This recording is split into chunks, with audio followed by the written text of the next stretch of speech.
அலைக்கும் வரஹ்மத்துல்லாஹி வபரகாத்துஹு. இந்த உலகமே ஒரு பரீட்சை கலந்தாங்க. உதாரணமாக பாங்கு சொல்லப்படுது ஒரு வக்தினுடைய நேரத்திற்காக வேண்டி. அதே நேரத்தில் ஒரு முக்கியமான நபரை நம்ம சந்திக்கணும். வாழ்க்கையில் முக்கியமான ஒரு நபரை நம்ம சந்திக்கணும். இந்த இடத்துல நம்ம எதை நம்ம தேர்வு பண்ணுவோம்? யோசித்து பாருங்களேன். நம்ம அந்த இடத்துல உலகத்தை தான் நம்ம தேர்ந்தெடுப்போம். தொழுகை எப்போனாலும் தொழுது கொள்ளலாங்கிற அந்த ஷைத்தானியத்தான எண்ணம் நம்ம உள்ளத்தில் ஓட ஆரம்பிச்சிடும். இதே கொஸ்டின் தான் நம்ம வாழ்நாள் முழுவதும் பலதரப்பட்ட விதத்தில் பல சூழ்நிலைகளிலும் தொடர்ந்து வந்து கொண்டே இருக்கிறது.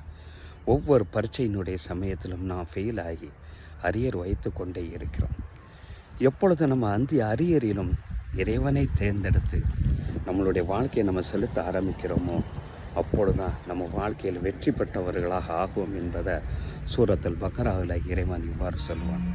யா ஐயுஹல்லதீன ஆமனு, ஈமான் கொண்டவர்களே, உதுகுலு ஃபிஸ்ஸில்மி காஃபா, இஸ்லாத்தில் நீங்கள் முழுமையாக நீங்கள் நுழைந்து கொள்ளுங்கள்.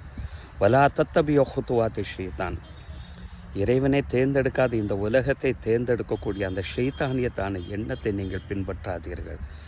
இன்னஹு லக்கும் அதுவும் முபீன், அவ்வாறு தேர்ந்தெடுப்பது தான் உங்களுக்கு இந்த உலகத்தில் பகிரங்கமான ஒரு விரோதி என்பதை ஷைத்தானியத்தான எண்ணம் என்பதை இறைவன் அந்த இடத்துல குறிப்பிட வருவது கிடையாது.